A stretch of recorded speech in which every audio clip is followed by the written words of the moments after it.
Mi padre descubrió mis ahorros de toda la vida y me exigió el 80% para comprar una casa para él y mi hermana.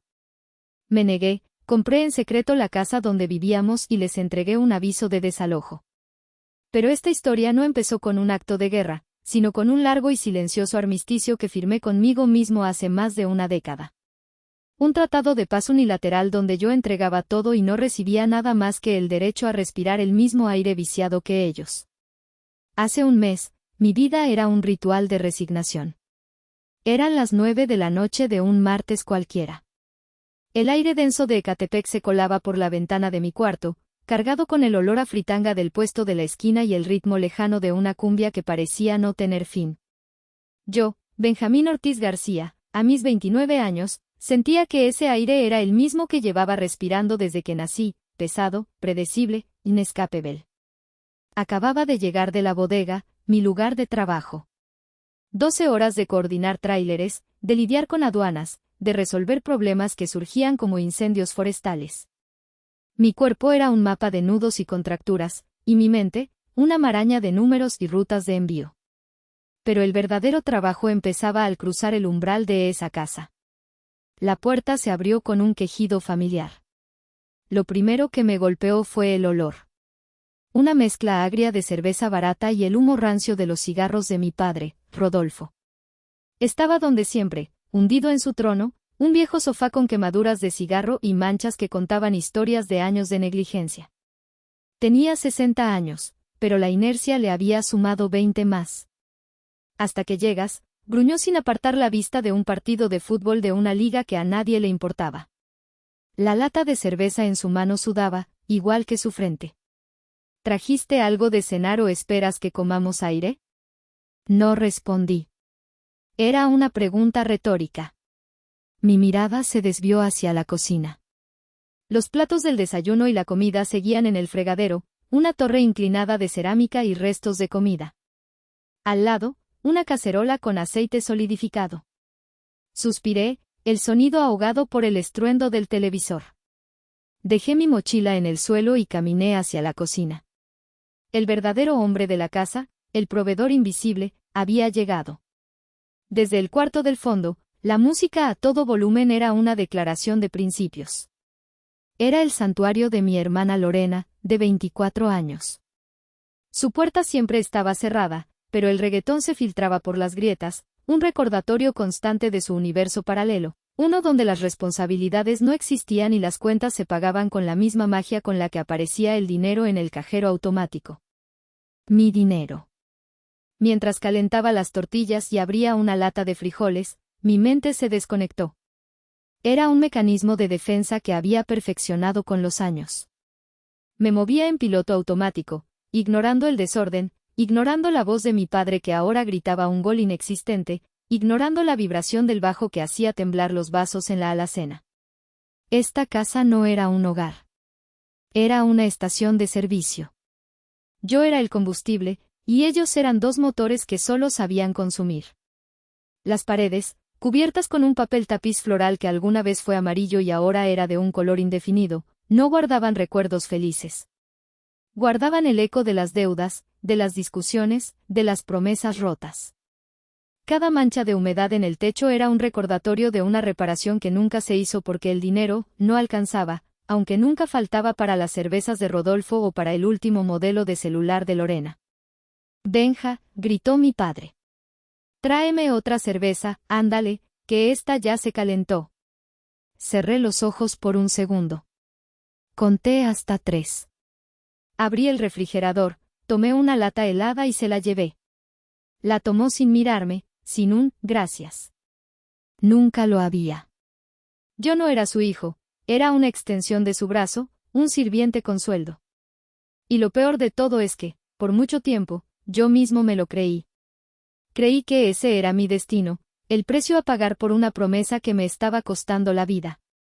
La gente pregunta a veces por qué aguanté tanto. No lo entienden porque no han vivido bajo el peso de un recuerdo, el peso de una culpa que no te pertenece pero que cargas como si fuera tuya. Mi paciencia no nació de la debilidad, sino que fue construida, ladrillo a ladrillo, con los escombros de mi propia autoestima. Cada humillación era un ladrillo más en el muro que me separaba del mundo exterior. Mi museo personal de cicatrices tiene 3 exhibiciones principales. La primera la llamo El Taxi Fantasma. Tenía 22 años y acababa de recibir mi primer bono anual de verdad. Eran 30,000 pesos, una fortuna para mí en ese entonces. Llevaba meses soñando con ese dinero, pagar un curso de gestión de inventarios, quizás dar el enganche para una moto y dejar de pasar 3 horas diarias en el transporte público. Esa noche, mi padre me sentó a la mesa de la cocina. Su rostro mostraba una seriedad que rara vez usaba. «Mijo», dijo con una voz inusualmente suave. «Tú sabes que yo era un buen mecánico. Se me presentó una oportunidad de oro. Un compadre está vendiendo su taxi, un Tsuru que está enterito. Con ese coche, yo me pongo a trabajar, a traer dinero a la casa. Te juro que te lo devuelvo en menos de un año. Seremos socios». Apeló a mi deber, al hombre de la casa. Me vendió un sueño de prosperidad compartida. Y yo, desesperado por un gramo de esperanza, le creí. Fui al cajero y le di el dinero. 3 días después, llegué a casa y el patio trasero era un hervidero de gente. Había música a todo volumen, cajas de cerveza apiladas y el olor a carne asada. Mi padre, con los ojos vidriosos por el alcohol, era el rey de la fiesta. Estaba celebrando su cumpleaños, que ni siquiera era en esa fecha. Le pregunté por el taxi. Se rió a carcajadas. «¿Cuál taxi, Benja? No seas aguafiestas. La vida es para disfrutarla.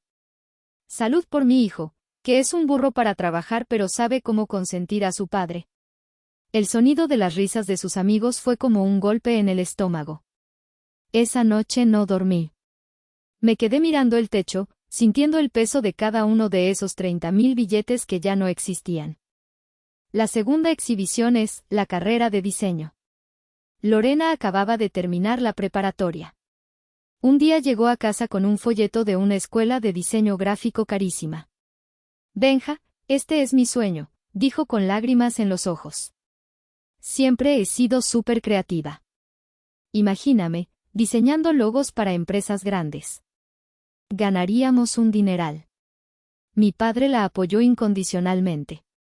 «Ándale, mijo, apoya a tu hermana. Es una inversión para su futuro, para el futuro de la familia».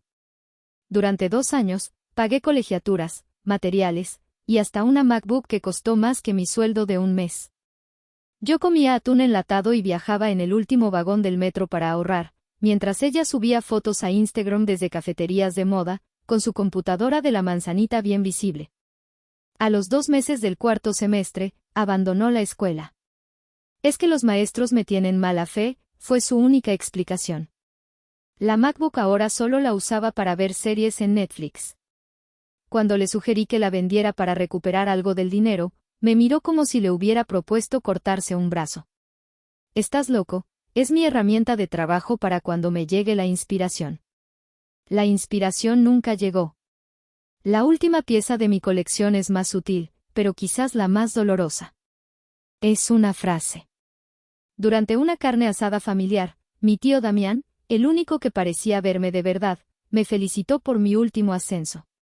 Mi padre, que estaba a un lado, escuchó el cumplido. En lugar de mostrar orgullo, soltó una risita y dijo, dirigiéndose a mi tío pero asegurándose de que yo lo escuchara, «¿Este? Nació para burro, solo sabe trabajar. El cerebro no le da para más, pero para cargar cajas es bueno». Lo dijo como si fuera un chiste, y sus amigos se rieron. Yo sentí como la sangre se me subía a la cara. No dije nada. Solo apreté el tenedor con tanta fuerza que mis nudillos se pusieron blancos y me concentré en el trozo de carne en mi plato. En ese momento, entendí que para él, mi éxito no era motivo de orgullo, era una ofensa. Esas son solo 3 piezas. El museo es vasto. Y cada día, sin darme cuenta, yo mismo le abría las puertas para que añadieran una nueva obra a su macabra colección. Para entender la profundidad de mi sumisión, hay que volver 10 años atrás, a una habitación de hospital que olía a antiséptico y a despedida. Mi madre, Marina, se estaba apagando. Un cáncer agresivo se la había llevado en menos de 6 meses.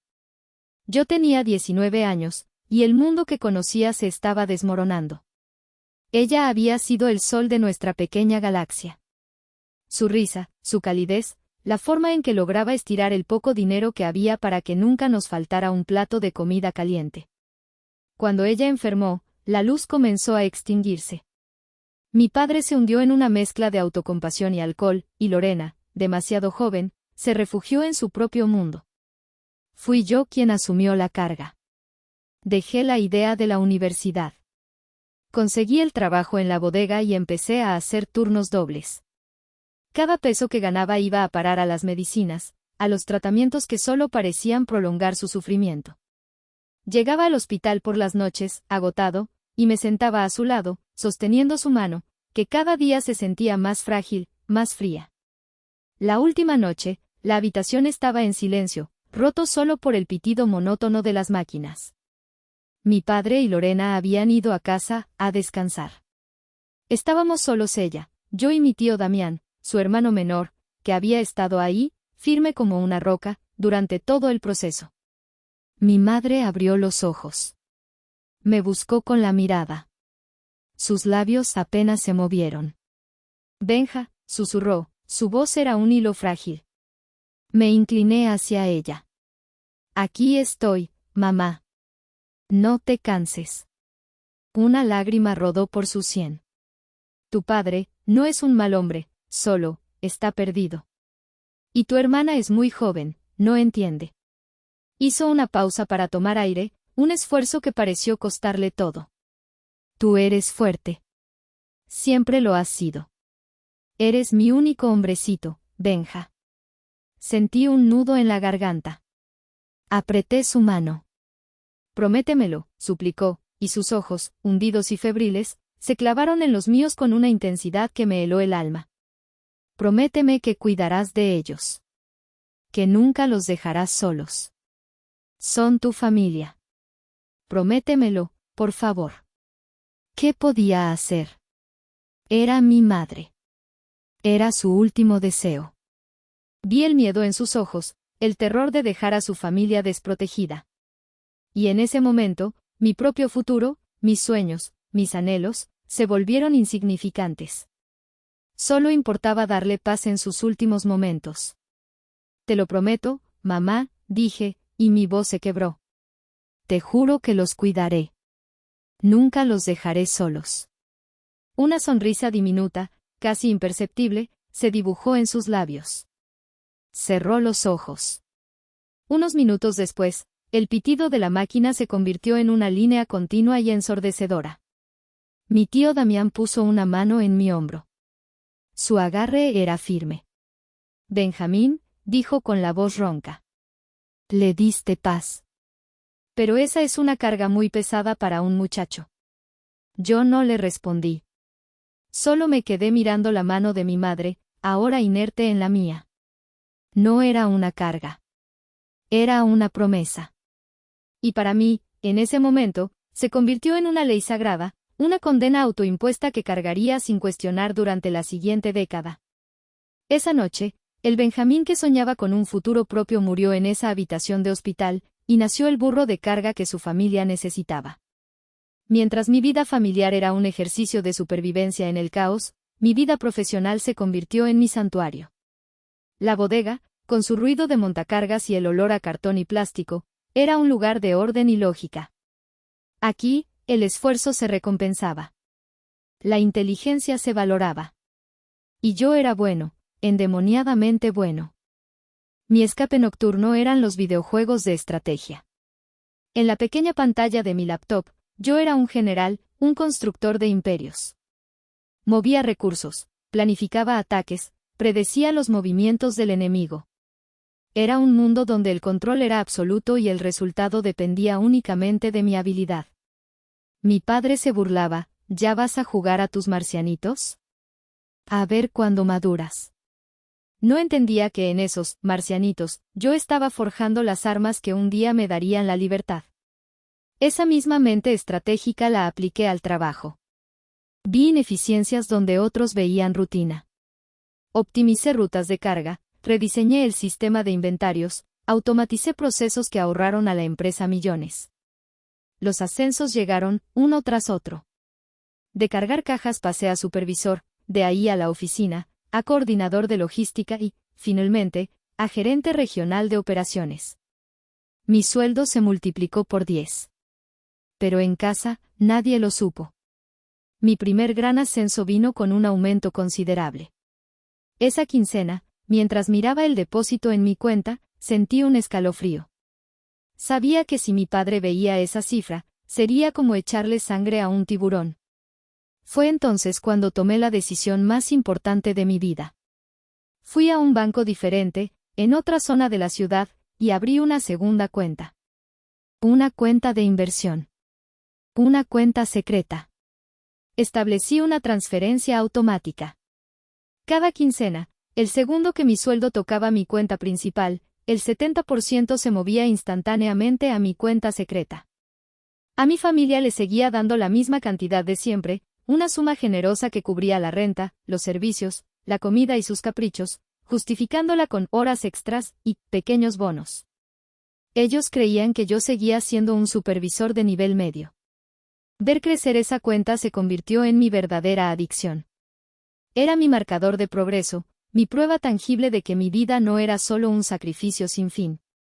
Cada peso era un ladrillo en la fortaleza que estaba construyendo a mi alrededor.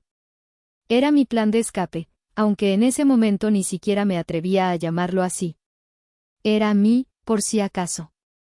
Después de casi una década de disciplina espartana, de privarme de lujos, de usar la misma ropa hasta que se deshacía, de no tomar vacaciones, el tesoro había crecido más allá de mis sueños más salvajes. Una noche, después de que todos en casa se durmieron, abrí la aplicación del banco en mi celular. La pantalla brilló en la oscuridad de mi cuarto, iluminando mi rostro con una luz casi divina. El número en la pantalla era 1.847.329.15 pesos mexicanos. 1.847.000 pesos. Sentí un vértigo, una mezcla de orgullo y terror. Era más dinero del que nadie en mi familia había visto jamás. Era libertad. Era poder. Era una bomba de tiempo esperando el momento adecuado para estallar. Y yo, ingenuamente, creía que podía mantenerla desactivada para siempre. El catalizador del cambio, como suele suceder, no fue un evento dramático, sino un simple objeto inanimado. Un rectángulo de plástico rojo clavado en el césped descuidado del frente de la casa. Se vende, decía en letras blancas y audaces, seguido de un número de teléfono. Fue Lorena quien lo vio primero. Su grito agudo atravesó la casa una mañana de sábado. Papá. Papá, ven a ver esto. Salí de mi cuarto, todavía medio dormido. Rodolfo salió del suyo, rascándose la barriga por encima de su camiseta manchada. Los tres nos quedamos en la puerta, mirando el letrero como si fuera un ovni que acabara de aterrizar. ¿Qué significa esto?, preguntó Lorena, con una nota de pánico en su voz.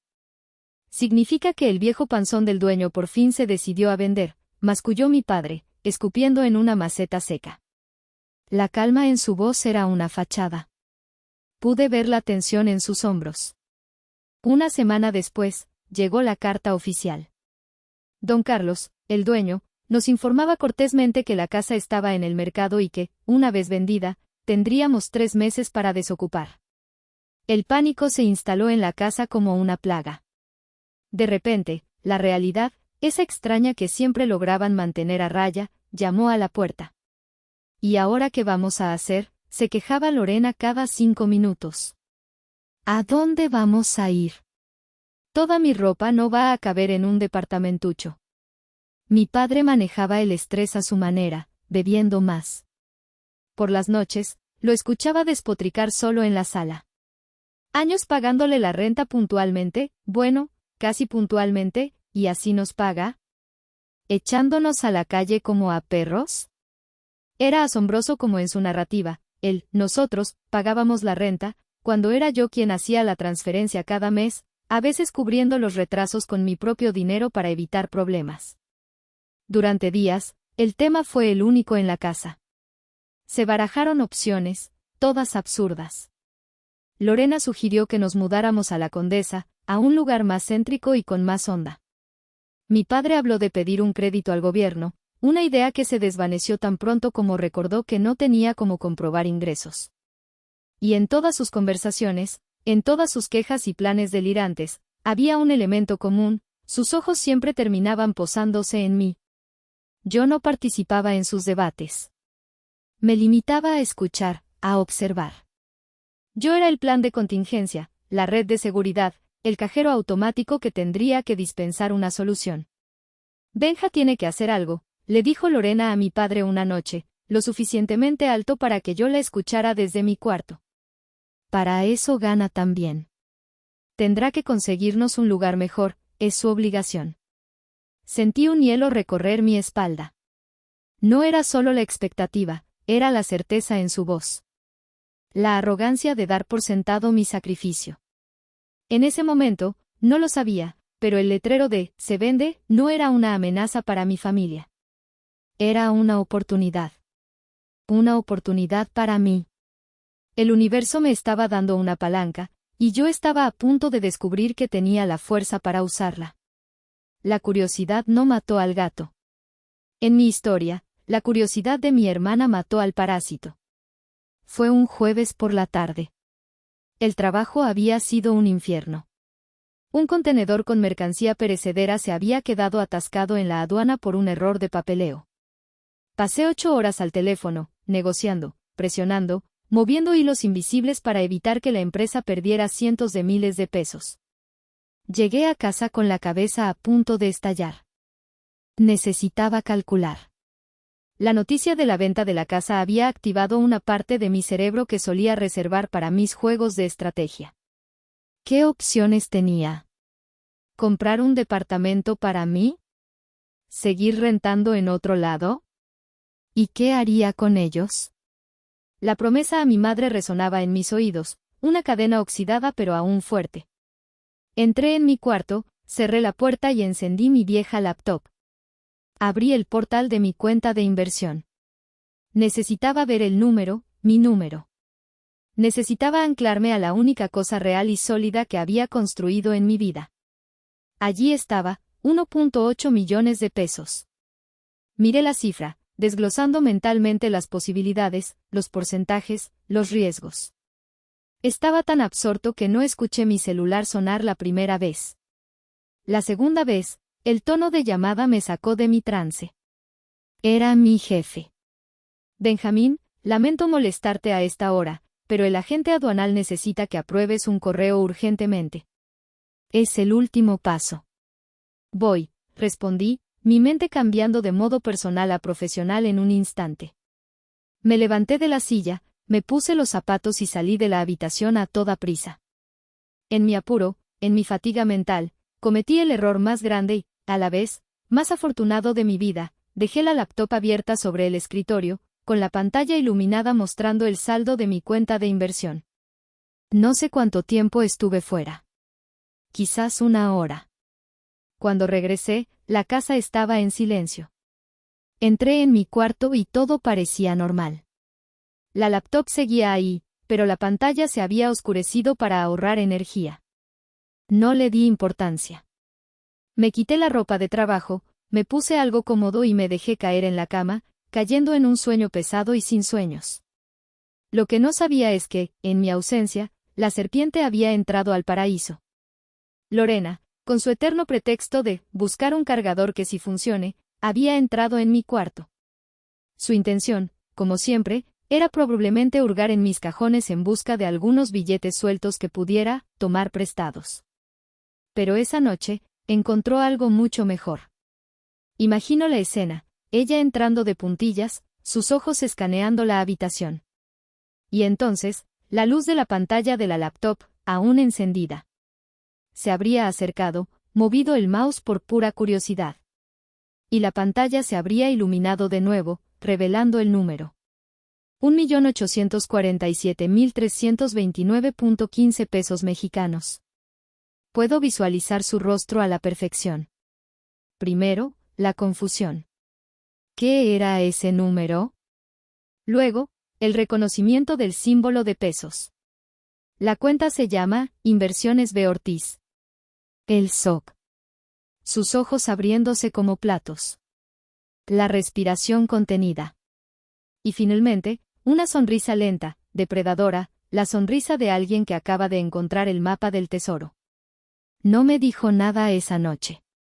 No dijo nada a la mañana siguiente.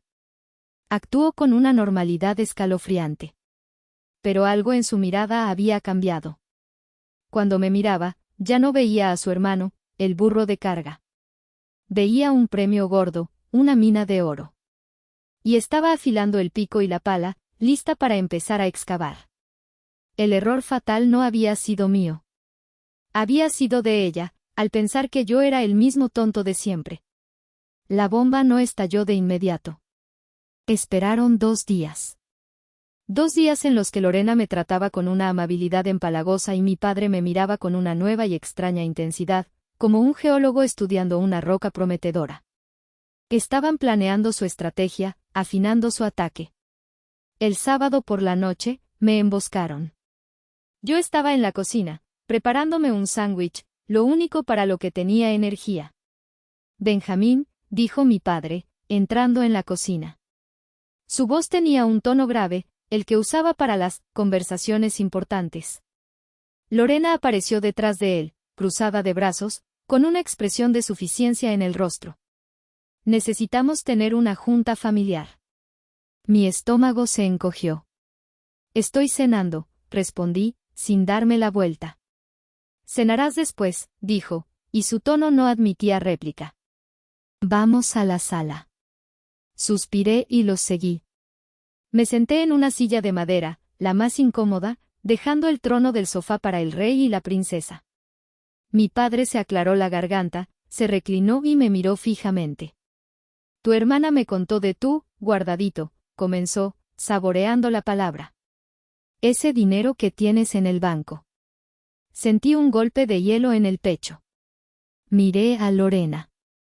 Ella me sostuvo la mirada, desafiante, sin una pizca de vergüenza. La traición era tan descarada que me dejó sin aliento. Es una buena noticia, en realidad, continuó mi padre, adoptando un tono magnánimo. Demuestra que te he criado bien, que eres un hombre previsor. Y ahora, gracias a esa previsión, podemos resolver nuestro pequeño problema con la casa. Me quedé en silencio. Mi mente trabajaba a 1000 por hora, procesando la magnitud del desastre. Estuvimos investigando, dijo Lorena, su voz chillona llena de emoción. Y vimos que la casa la están vendiendo en 2 millones de pesos. Una ganga. Así es, corroboró mi padre. Y hemos diseñado un plan. Un plan familiar, donde todos ganamos. Se inclinó hacia adelante, sus ojos brillando con codicia. Es muy simple. Tú tienes casi todo el dinero que necesitamos. Nos vas a dar 1.6 millones de pesos. Eso es, digamos, el 80% de lo que tienes. Con eso, nosotros pedimos un préstamo chiquito para liquidar la casa. Mi cerebro se detuvo. ¿80%? ¿De los ahorros de toda mi vida? Y para que veas que somos justos, añadió, levantando un dedo como un político en campaña, el otro 20% te lo puedes quedar. Para tus chucherías, para que te compres tus refrescos, lo que quieras. ¿Ves? Pensamos en ti. La habitación empezó a dar vueltas. El sonido de sus voces se convirtió en un zumbido lejano. Ellos seguían hablando, pero yo ya no escuchaba las palabras, solo la obscenidad de su propuesta. Fue Lorena quien asestó el golpe final. Obviamente, dijo, como si fuera lo más lógico del mundo, para facilitar los trámites del préstamo y todo eso, la casa estará a nombre de papá y a mi nombre. Así aseguramos nuestro futuro, ¿sabes? Para cuando yo me case y tenga hijos. Ahí estaba. El plan maestro en todo su esplendor. No solo querían mi dinero. Querían mi futuro. Querían que yo, con los restos de mi vida, les comprara una casa a su nombre, asegurando su comodidad para siempre, mientras yo volvía a la casilla de salida, sin nada. Querían expropiarme, no solo mis ahorros, sino mi propia existencia. Miré sus rostros. No había malicia en ellos, no en el sentido tradicional. Había algo peor, una certeza absoluta, una convicción inquebrantable de que tenían derecho a hacerlo. En sus mentes, mi dinero no era mío.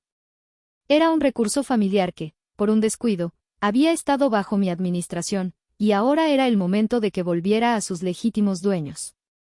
Se hizo el silencio. Ellos me miraban, expectantes, esperando mi asentimiento, mi obediencia de siempre.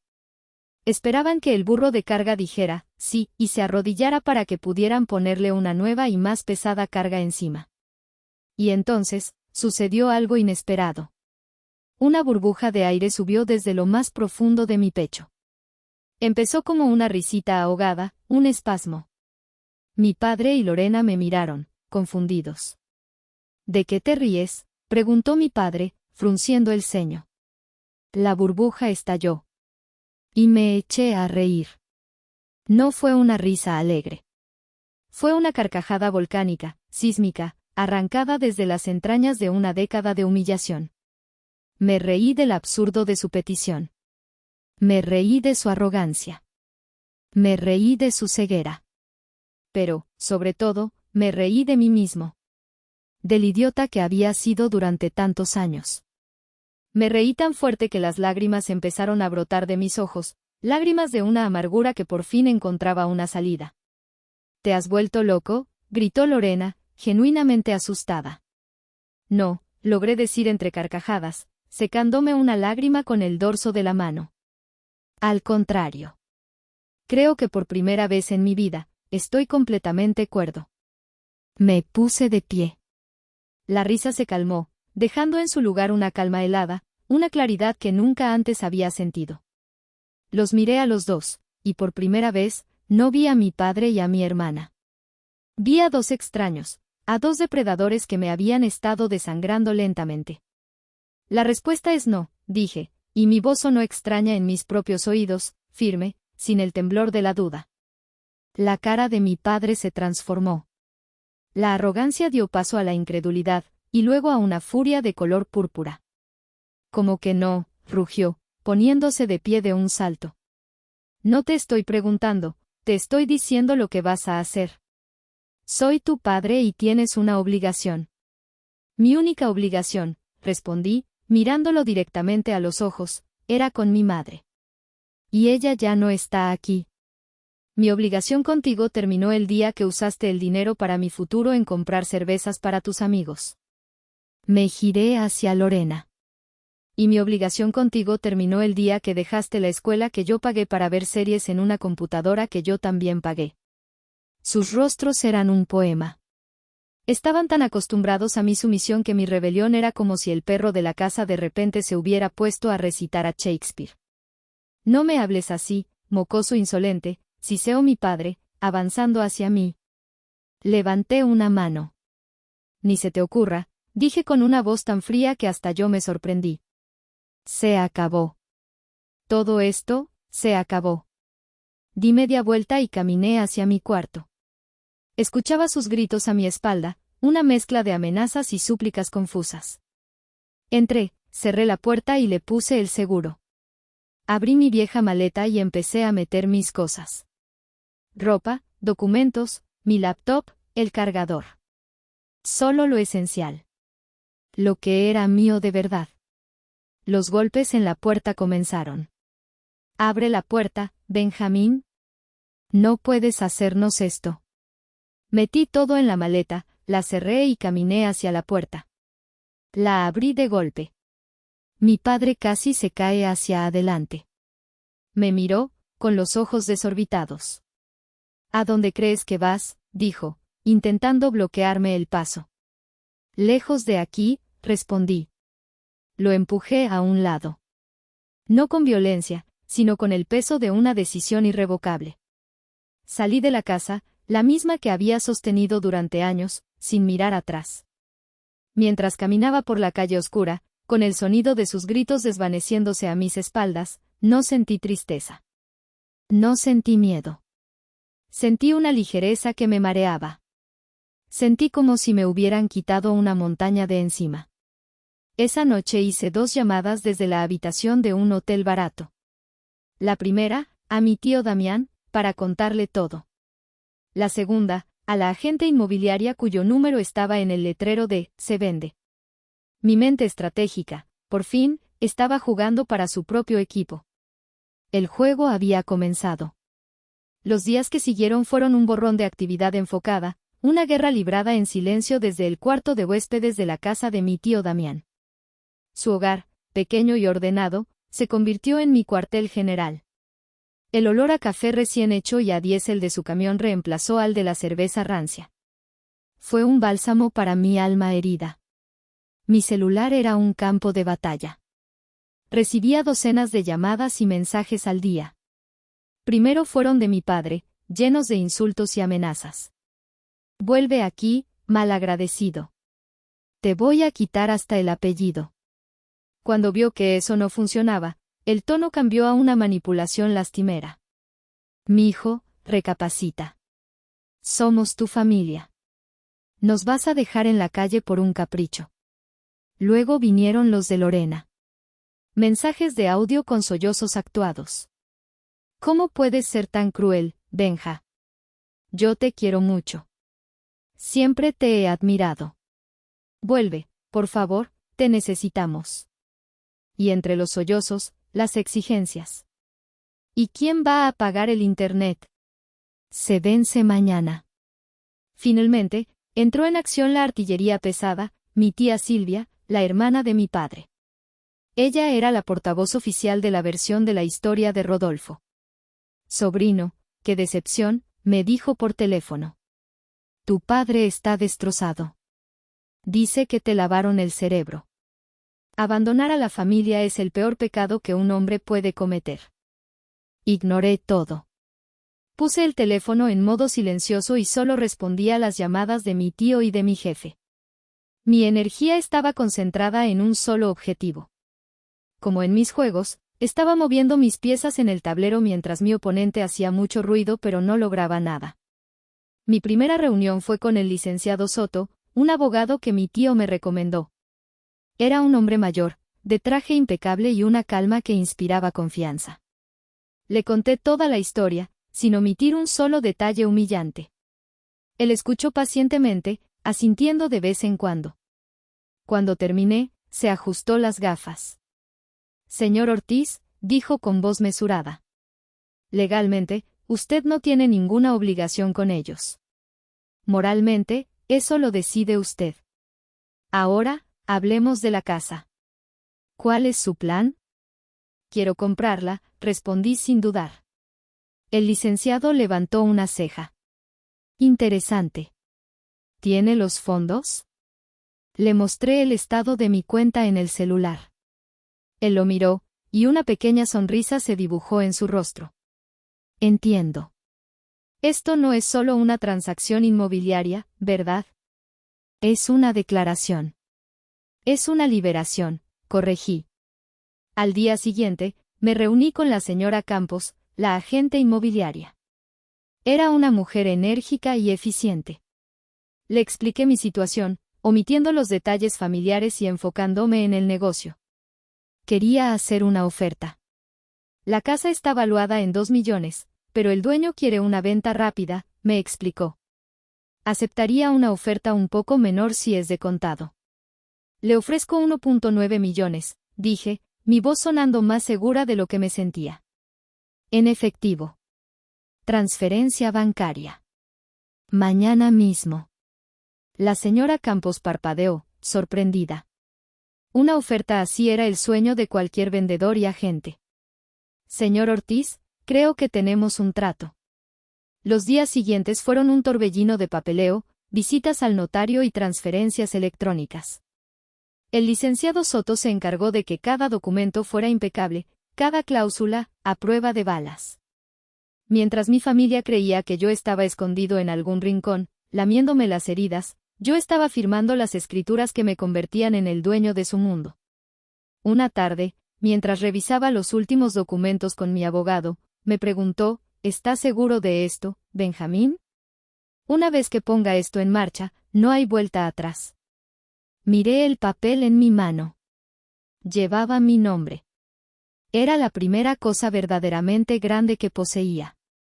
Licenciado, respondí, llevo 10 años sin poder avanzar. Para mí, esto es el único camino hacia adelante. Con todo en orden, el licenciado Soto preparó el último documento. El arma final de mi guerra silenciosa. Una carta formal, con sellos oficiales y jerga legal. El jaque mate. Mientras yo movía los hilos de mi nueva vida, en la casa de Ecatepec, la arrogancia había vuelto a instalarse. Mi silencio, creían ellos, era una señal de debilidad. Estaban convencidos de que mi rabieta era temporal, que pronto me quedaría sin dinero y volvería arrastrándome, pidiendo perdón. Ya verás, en una semana está de vuelta, le escuchó decir mi tío Damián a mi padre por teléfono, cuando Rodolfo lo llamó para intentar ponerlo de mi contra. Se le acaba el dinero para el hotel y vuelve con la cola entre las patas. Siempre lo hace. Vivían en una burbuja de negación. Seguían gastando el dinero que yo había dejado para los gastos del mes como si nada hubiera pasado. Lorena incluso subió una foto a sus redes sociales con unas botas nuevas. El pie de foto decía, mereciéndolo todo. La vida sigue. La mañana en que el plan entró en su fase final, el sol brillaba con una ironía casi cruel. Yo estaba en la oficina de mi abogado, tomando un café, mientras un mensajero certificado se dirigía a la que pronto sería mi casa. Imagino a Rodolfo abriendo la puerta. Vería al mensajero con su uniforme y su tabla con papeles, y probablemente pensaría que era una cobranza de alguna tienda departamental. Habría firmado con un gruñido, arrebatado el sobre y cerrado la puerta de un portazo. ¿Qué es eso?, preguntaría Lorena desde la sala, sin levantar la vista de su celular. Pura basura. Propaganda, habría dicho mi padre, arrojando el sobre la mesa de centro. El sobre, con su peso y su sello oficial del despacho de abogados, se habría quedado ahí, una bomba de tiempo silenciosa. Quizás lo abrieron horas después. Quizás fue la curiosidad de Lorena la que finalmente ganó. A ver, ¿qué es?, diría, tomando el sobre. Lo habría rasgado con sus uñas perfectamente cuidadas. Dentro no había publicidad. No había ofertas.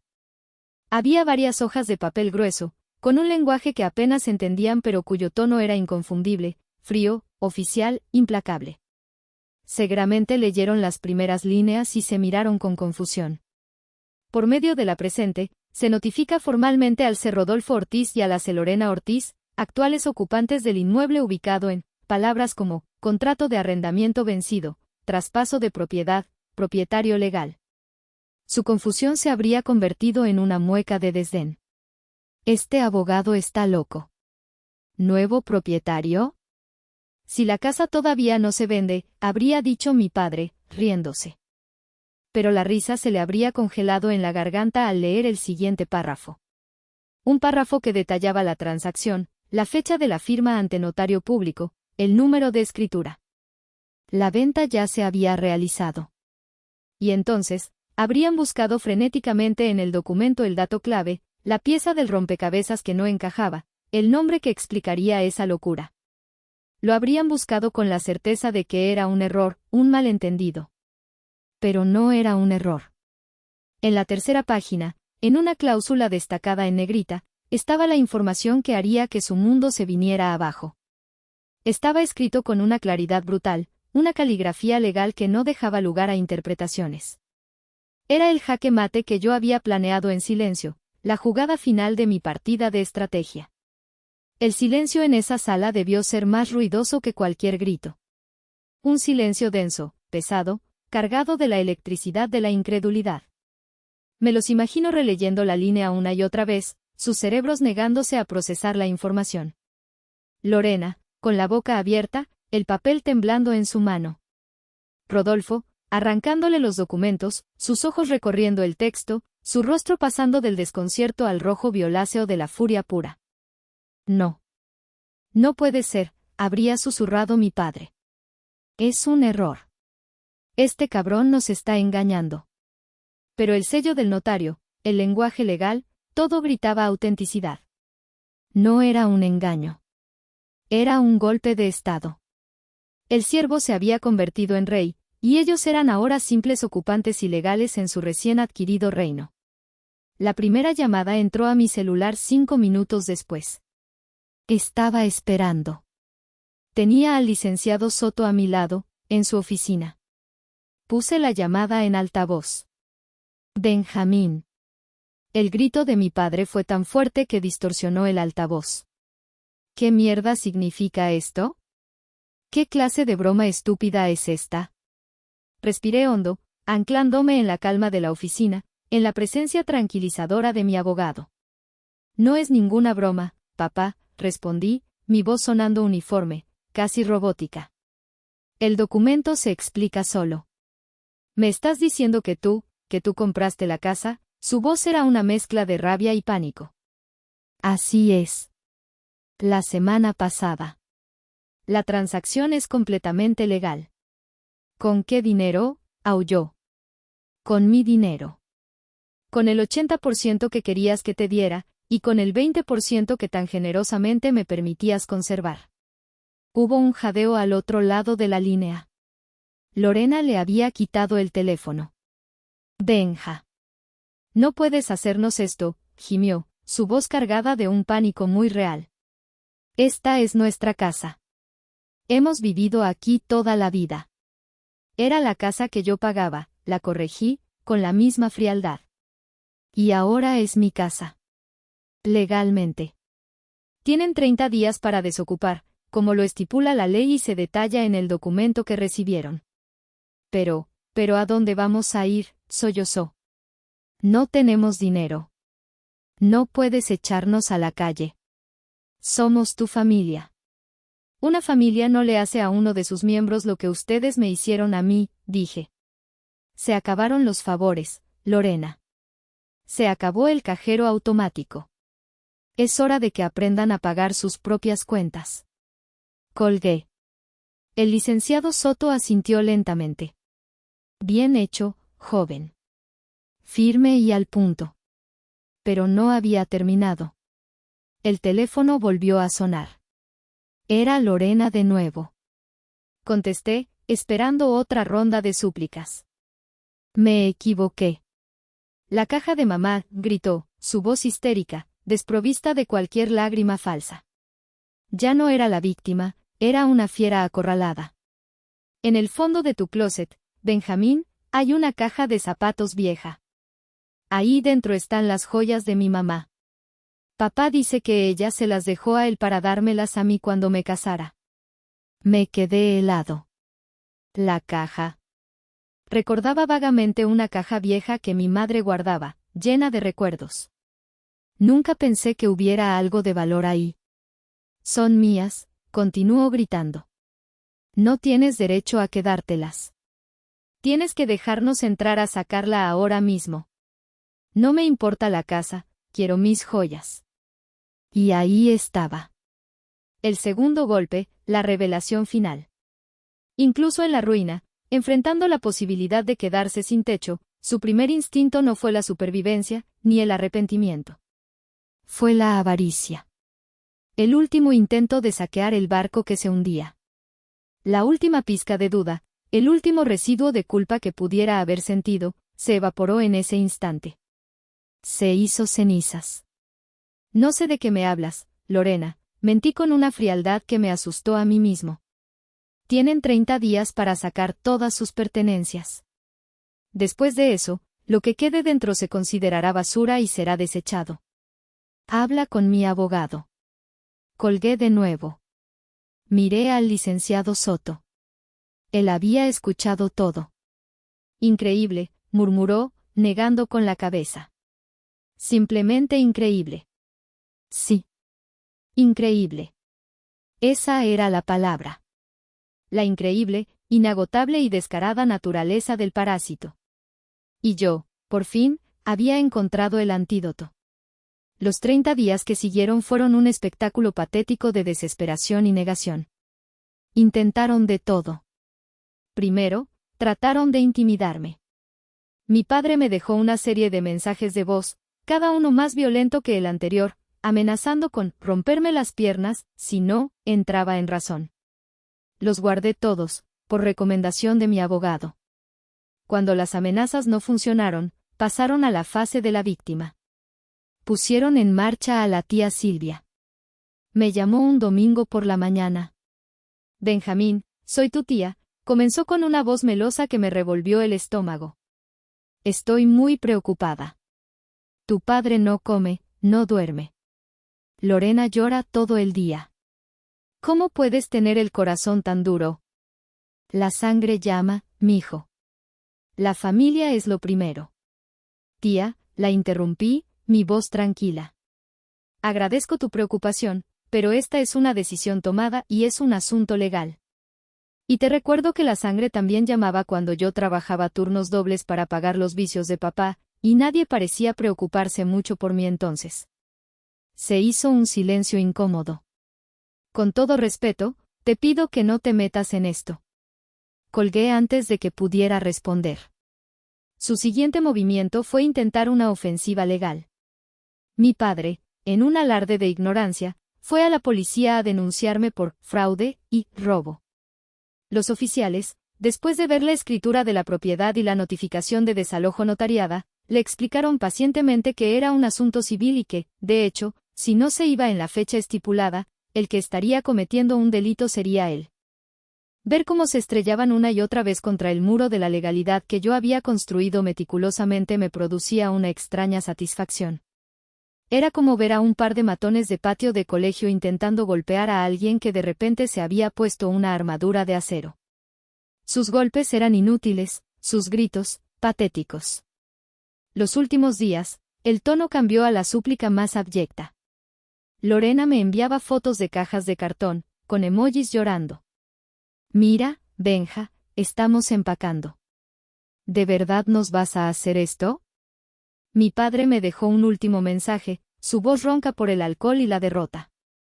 Hijo, está bien, tú ganas. Pero danos más tiempo. Unos meses. Para encontrar algo, por favor. Era la primera vez en mi vida que lo escuchaba decir, por favor. Pero era un, por favor, vacío, nacido no del arrepentimiento, sino del pánico. Era demasiado poco, y llegaba demasiado tarde. No respondía nada. Toda comunicación se canalizaba a través del licenciado Soto, quien respondía a sus correos y llamadas con una eficiencia cortés y una firmeza inquebrantable. El plazo es el plazo. La ley es la ley. El día 30, mi tío Damián y yo fuimos a la casa. Estacionamos a una cuadra de distancia y esperamos. A las 5 de la tarde, vimos salir un pequeño camión de mudanza sobrecargado con muebles viejos y cajas. Detrás, mi padre y Lorena subieron a un taxi. No miraron la casa. No miraron atrás. Simplemente se fueron. Esperamos una hora más. Luego, caminé solo hacia la puerta principal. Metí la llave nueva en la cerradura. Giró suavemente. Abrí la puerta. El aire dentro estaba viciado, lleno del fantasma de su presencia. Pero eran solo eso, fantasmas. La casa estaba vacía. Y era mía. Los primeros días en la casa fueron extraños. El silencio era mi nuevo compañero de cuarto, un inquilino al que no estaba acostumbrado. Caminaba por las habitaciones vacías, y el eco de mis pasos parecía amplificar la soledad. Pero no era una soledad triste. Era una soledad pacífica, limpia. Era el sonido de la libertad. Lo primero que hice fue una purga. Saqué el sofá de mi padre, arrastrándolo yo mismo hasta la acera. El olor a cerveza y fracaso se fue con él. Tiré el colchón de Lorena, los pósteres de artistas que no conocía, las revistas de moda. Contraté a un equipo de limpieza profunda que pasó 2 días desinfectando, puliendo y borrando hasta el último vestigio de su existencia. Luego, empecé a pintar. Elegí un blanco brillante que hizo que las habitaciones parecieran más grandes, más luminosas. Mientras la brocha se deslizaba por las paredes, sentía que no solo estaba cubriendo el viejo color amarillo, sino que estaba pintando sobre los recuerdos, sobre las humillaciones, sobre la promesa que me había mantenido prisionero. Mi tío Damián fue mi gran apoyo. Venía los fines de semana a ayudarme. Juntos, reparamos la llave del fregadero que goteó durante años, cambiamos los focos quemados que a nadie le importaban y montamos los muebles nuevos que compré, muebles elegidos por mí, para mí. Nunca te había visto así, sobrino, me dijo un sábado, mientras armábamos una estantería. ¿Así como? Pregunté. Ligero, respondió, sonriendo. Como si por fin te hubieras quitado un camión de encima. Tenía razón. Cada día me sentía más liviano. Empecé a disfrutar de las pequeñas cosas. Tomar mi café por la mañana en mi propia cocina, limpia y ordenada. Llegar del trabajo a un espacio tranquilo, sin gritos ni exigencias. Ver la película que yo quería en la televisión. Dormir una noche entera sin interrupciones. Unas semanas después de la mudanza, mi curiosidad me ganó. Busqué la famosa caja de mi madre. La encontré en el fondo del closet, tal como Lorena había dicho. Era una simple caja de zapatos, cubierta de polvo. Mi corazón latió un poco más rápido mientras la abría, una parte de mí temiendo que quizás, solo quizás, Lorena tuviera razón. Dentro no había joyas. No había oro ni diamantes. Había un tesoro de un tipo muy diferente. Estaban mis dibujos de la primaria, mi diploma de 6º grado, una foto mía con mi primer uniforme de trabajo. Había cartas que mi madre nunca envió a sus hermanas, donde hablaba de lo orgullosa que estaba de mí, de mi madurez, de mi sentido de la responsabilidad. Y en el fondo, una pequeña nota escrita con su letra temblorosa, para mi Benja, mi hombrecito. Que nunca olvides lo mucho que vales. Las lágrimas que lloré esa tarde no fueron de tristeza. Fueron de validación. Las joyas nunca existieron. Fue una última y patética mentira, un último intento de arrebatarme algo. Pero al final, sin saberlo, me guiaron hacia el único tesoro que importaba, el recuerdo del amor incondicional de mi madre, un amor que ellos habían torcido y usado como un arma en mi contra. Me enteré por mi tío Damián, quien a su vez lo supo por otros parientes, de la nueva vida de mi padre y mi hermana. Vivían en un pequeño apartamento de 2 habitaciones en una zona mucho más difícil de la ciudad. Rodolfo había tenido que desempolvar sus herramientas y ahora hacía chambitas de mecánica a domicilio para pagar la renta. Lorena, por primera vez en su vida, tuvo que conseguir un trabajo de tiempo completo en una tienda de conveniencia, y su sueldo se iba íntegramente en los gastos. La princesa había sido destronada. El rey, exiliado. Habían conseguido lo que nunca quisieron, una dosis de realidad. Han pasado 3 meses.